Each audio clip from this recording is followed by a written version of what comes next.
ನಮಸ್ತೆ, ನಾನು ನಿಮ್ಮ ಜಿ ವಿ ನರೋತ್ತಮ ಶರ್ಮಾ. ನಿಮ್ಮ ಸಂಯುಕ್ತ ಕರ್ನಾಟಕ ಯೂಟ್ಯೂಬ್ ಚಾನಲ್ಗೆ ಸ್ವಾಗತ. ಈ ದಿನ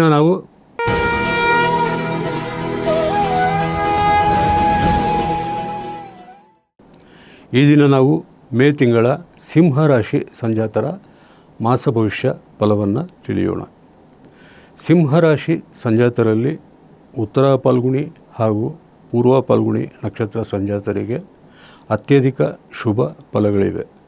ಮಖ ನಕ್ಷತ್ರ ಸಂಜಾತರಿಗೆ ಶುಭ ಮಿಶ್ರ ಫಲ. ಸಿಂಹರಾಶಿಯಲ್ಲಿಯೇ ಕೇತುವಿನ ಸಂಚಾರವಿದ್ದು 7ನೇ ಮನೆಯಲ್ಲಿ ಅಂದರೆ ಕುಂಭರಾಶಿಯಲ್ಲಿ ರಾಹುವಿನ ಸಂಚಾರವಿದೆ. ಹಾಗೆಯೇ ಅಷ್ಟಮದಲ್ಲಿ ಶನಿಯ ಸಂಚಾರ ಮತ್ತು ಲಾಭಸ್ಥಾನದಲ್ಲಿ ದೇವಗುರು ಬೃಹಸ್ಪತಿಯ ಸಂಚಾರವಿದೆ. ಬರುವ ತಿಂಗಳು 2ನೇ ತಾರೀಕಿನಿಂದ ಅಂದರೆ ಜೂನ್ 2ನೇ ತಾರೀಕಿನಿಂದ ಗುರುವು ಏಕಾದಶ ಅಂದರೆ ಲಾಭಸ್ಥಾನದಿಂದ ದ್ವಾದಶ ಅಂದರೆ ವ್ಯಯ ರಾಶಿಗೆ ಬರುತ್ತಾನೆ. ಅದರ ಒಂದು ಮುನ್ಸೂಚನೆಗಳು ಇಷ್ಟೊತ್ತಿಗಾಗಲೇ ನಿಮ್ಮ ಅನುಭವಕ್ಕೆ ಬಂದಿರುತ್ತದೆ. ಅದೇನೆಂದರೆ ಅತಿ ವಿಪರೀತವಾಗಿ ವೆಚ್ಚವಾಗುವುದು, ಅನಿರೀಕ್ಷಿತವಾದಂತಹ ಖರ್ಚುಗಳು ನಿಮಗೆ ಒದಗಿ ಬರುವುದು, ನಿಮ್ಮ ಒಂದು ಹಣಕಾಸು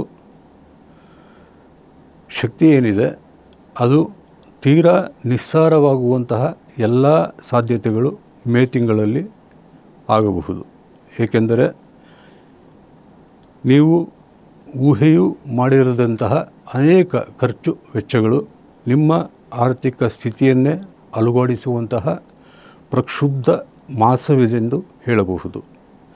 ಯಾವಾಗ ಅತ್ಯಧಿಕವಾಗಿ ನೀವು ವೆಚ್ಚವನ್ನು ಮಾಡುತ್ತೀರಾ ಅದರಿಂದ ಉಂಟಾಗುವಂತಹ ಆರ್ಥಿಕ ಅಸಮತೋಲನವನ್ನು ನೀಗಿಸಿಕೊಳ್ಳಲು ಸಾಲ ಮಾಡಬೇಕಾದಂತಹ ಪರಿಸ್ಥಿತಿ ಅಥವಾ ಒಡವೆಗಳನ್ನು ಅಡಮಾನ ಇರಬೇಕಾದಂತಹ ಪರಿಸ್ಥಿತಿ ಎದುರಾಗಬಹುದು.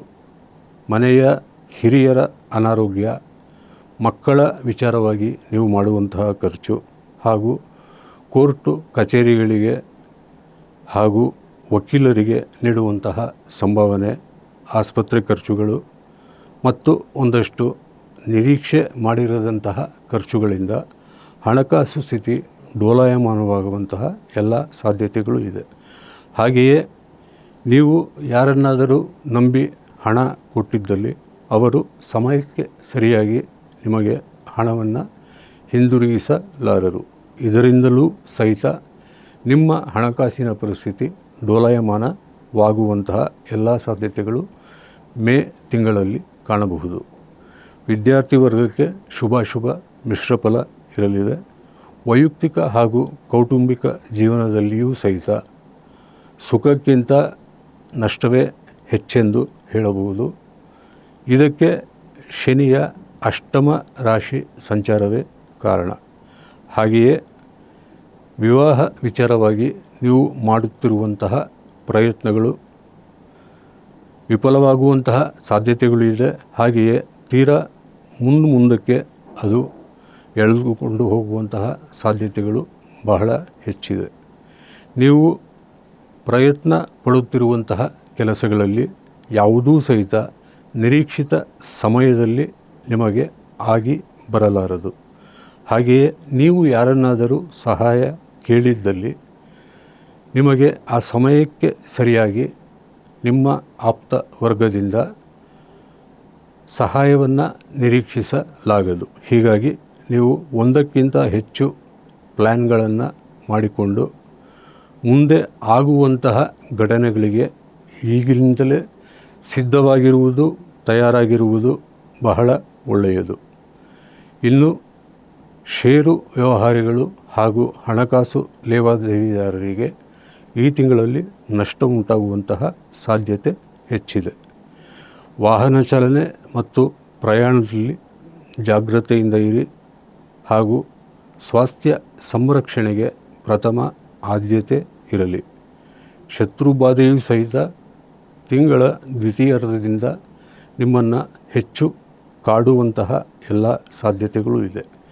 ನಿಮ್ಮ ಎಲ್ಲ ಸಮಸ್ಯೆಗಳು ಪರಿಹಾರವಾಗಲು ಪ್ರತಿನಿತ್ಯವೂ ತಪ್ಪದೆ ನಾರದಕೃತ ಗಣೇಶ ಸ್ತುತಿ ಹಾಗೂ ದಶರಥ ಕೃತ ಶನಿ ಸ್ತುತಿಯನ್ನು ಶ್ರದ್ಧಾಭಕ್ತಿಗಳಿಂದ ಪಠಿಸಿ ಅಥವಾ ಆಲಿಸಿ.